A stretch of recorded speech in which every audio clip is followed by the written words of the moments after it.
كلامنا النهاردة عن دواك في رمضان. الفيديو ده هيكون مهم لكل حد في مصر، لان هنتكلم فيه عن استخدام بعض الادوية في رمضان. زي ايه الادوية ديت؟ زي ادوية الضغط والسكر وبعض المضادات الحيوية والفيتامينز وادوية الربو وبعض ادوية المعدة كمان. نبدأ يا سيدي بادوية الضغط. خلينا متفقين ان اغلب ادوية الضغط يفضل ان احنا ناخدها بعد التراويح. طب ليه يا درش؟ ده عشان نمنع الاحساس بالدوار، وكمان في بعض ادوية الضغط بيبقى فيها دايريتك اللي بتزود من قلق المريض اللي ما تخليهوش يعرف ينام. طيب تعالى نتكلم عن ادوية الغدة. طبعا اهم مادة فيهم اللي هي الليفوسايروكسين، واللي كتير من اهالينا ماشيين عليه. خلينا نكرر كلامنا اللي قلناه قبل كده، ان ادوية الغدة زي الفريك ما بتحبش الشريك. يعني يا سيدي لازم تفرق ما بينها وبين اي حاجة تانية، سواء دواء شرب اكل، ب4 ساعات على الاقل. طب هناخدها ازاي في رمضان؟ هنا احنا عندنا حلين. اول حل ان انت بعد ما تفطر تستنى 4 ساعات وبعد كده تاخد الدواء وتستنى ساعة ثم ترجع تاكل تاني براحتك. تاني حل واللي انا بفضله ان انت تكسر صيامك بحاجة بسيطة وبعد كده تاخد الدواء وتستنى ساعة وبعد كده تفطر براحتك. وخلي بالك مش محتاج انوه عليك ان انت تبعد الفيتامينز والكالسيوم والحديد بعيد عن الليفوسايروكسين على الاقل بساعتين او 4 ساعات. تعالى دلوقتي بقى نتكلم عن ادوية الكوليسترول. والكوليسترول مفيش فيها تغير كبير، زي قبل رمضان هيكون حالنا برضك جوه رمضان، يعني برضه هناخدوها قبل ما ننام، وده بيرجع لميكانيزم بيحصل في الكبد بيحسن من البايو افيلابيلتي بتاعتها. اما لو هنيجي نتكلم عن ادوية المعدة زي البروتون بامب انهبيتور اللي كنا بناخدوها الصبح على الريق، فيفضل ان احنا ناخدوها على النهج التالي، ان احنا نكسر صيامنا وناخدوها وبعد نص ساعة او ساعة نبدأ نفطر براحتنا، او ممكن ان انت تاخدها قبل السحور بساعة. تعالى بقى نتكلم عن ادوية السكر. قبل اي حاجة لازم انصحك انك تسأل الطبيب بتاعك هل ينفع او عندك القدرة ان انت تصوم ولا لا، ده خاصة لو انت بتاخد انسولين. خلينا افكرك ان قبل رمضان يا ريت ان انت تعمل ال HbA1c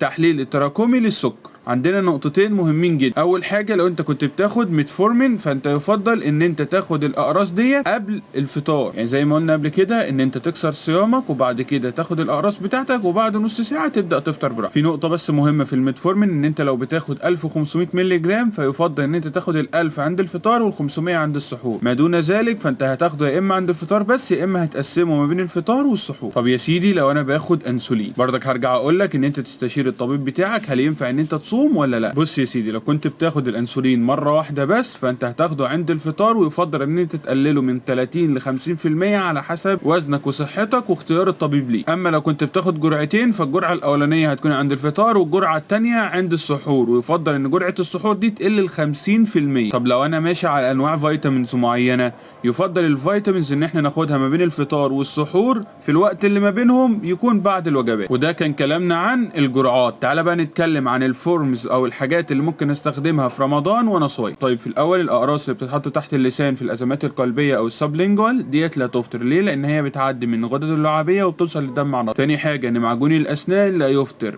بس بشرط ان انت ما تبلعه. وكمان تحاليل الدم لا تفطر. حاجه بقى المهمه جدا ان انت لو مريض سكر ابر الانسولين لا تفطر، والنابلايزر وجلسات النفس لا تفطر. كمان في بوست مهم جدا هينزل عن النابلايزر واستخدامات الادويه بتاعت النفس للاطفال والكبار. نيجي بقى نقول لو انت من الناس اللي عندها حساسيه وبتستخدم بخاخات الربو دي كمان لا تفطر. وقطرات العين برضك لا تفطر، واللبوس او السابوستري كمان لا يفطر. قطرات الانف تفطر اذا وصلت للاسوفيجاس او البلعوم. دي كان اغلب الفورمز اللي ممكن نستخدمها في نهار رمضان، واللي ينفع منها واللي ما ينفع. اتمنى تكونوا استفدتم ولو بمعلومه بسيطه، واتمنى تشيروا الفيديو في اوسع النطاق.